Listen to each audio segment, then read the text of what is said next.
I noticed that my glass was again filled, and bowing an acknowledgment of his compliment, I indulged in another sip of the delicious wine. I sighed, for I began to realise it was going to be very difficult for me, in spite of my disclaimer, to tell this man's friend he had stolen the money. All this time he had been sitting on the edge of the table, while I occupied a chair at its end. He sat there in careless fashion, swinging a foot to and fro. Now he sprang to the floor and drew up a chair, placing on the table a blank sheet of paper. Then he took from the mantelshelf a packet of letters, and I was astonished to see they were held together by 2 bits of cardboard and a rubber band, similar to the combination that had contained the folded bank notes. With great nonchalance he slipped off the rubber band, threw it and the pieces of cardboard on the table before me, leaving the documents loose to his hand. "Now, Monsieur Valmont," he cried jauntily, "you have been occupied for several days on this case, the case of my dear friend Bentham Gibbes, who is one of the best fellows in the world." "He said the same of you, Mr. Dacre." "I am gratified to hear it.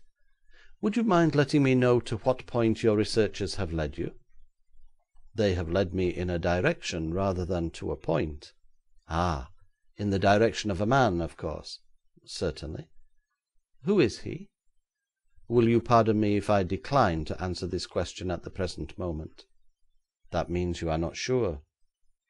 "It may mean, Mr. Dacre, that I am employed by Mr. Gibbes, and do not feel at liberty to disclose the results of my quest without his permission." "But Mr. Bentham Gibbes and I are entirely at one in this matter. Perhaps you are aware that I am the only person with whom he has discussed the case beside yourself." "That is undoubtedly true, Mr. Dacre. Still, you see the difficulty of my position." "Yes, I do, and so shall press you no further. But I also have been studying the problem in a purely amateurish way, of course.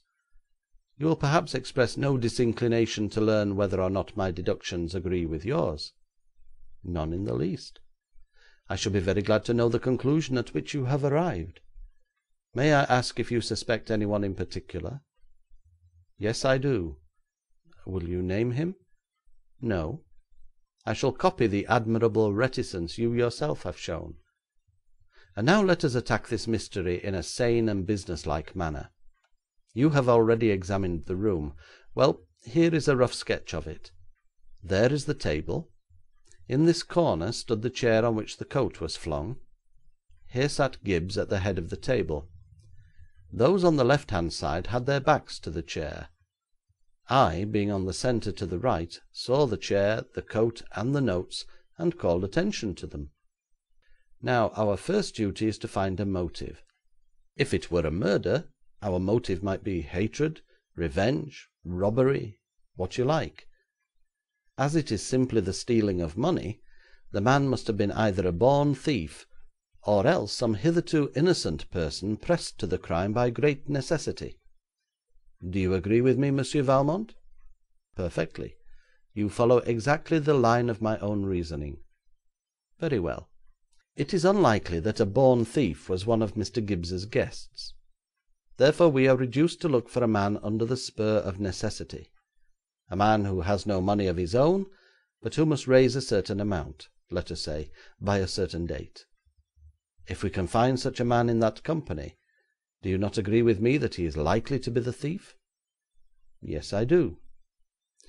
Then let us start our process of elimination. Out goes Viscount Stern, a lucky individual with 20,000 acres of land and God only knows what income.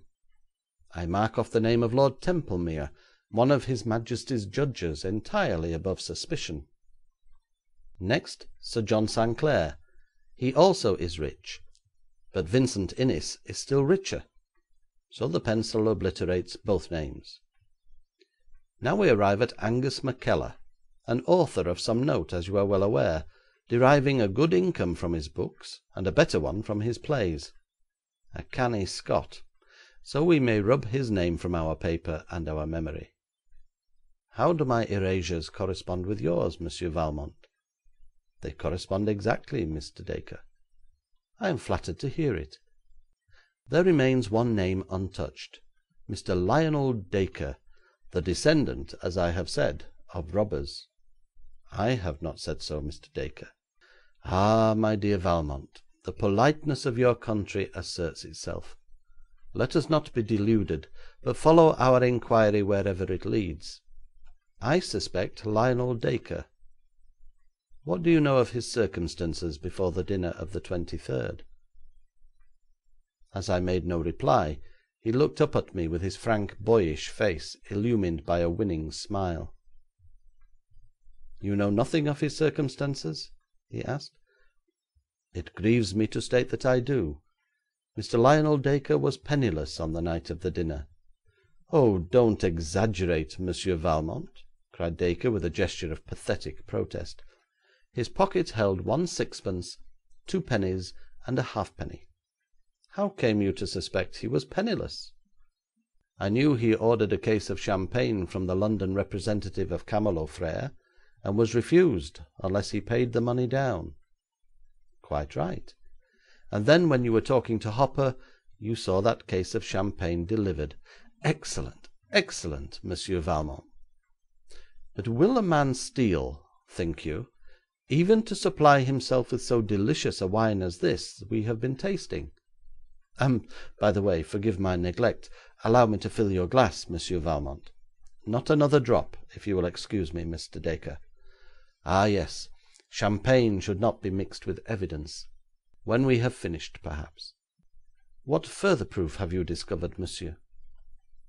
'I hold proof that Mr. Dacre was threatened with bankruptcy if, on the 24th, he did not pay a bill of £78 that had been long outstanding. I hold proof that this was paid, not on the 24th, but on the 26th. Mr. Dacre had gone to the solicitor and assured him he would pay the money on that date, whereupon he was given 2 days' grace.' 'Ah, well, he was entitled to 3, you know, in law.'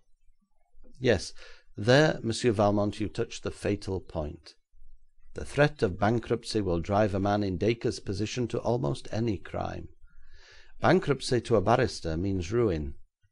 It means a career blighted.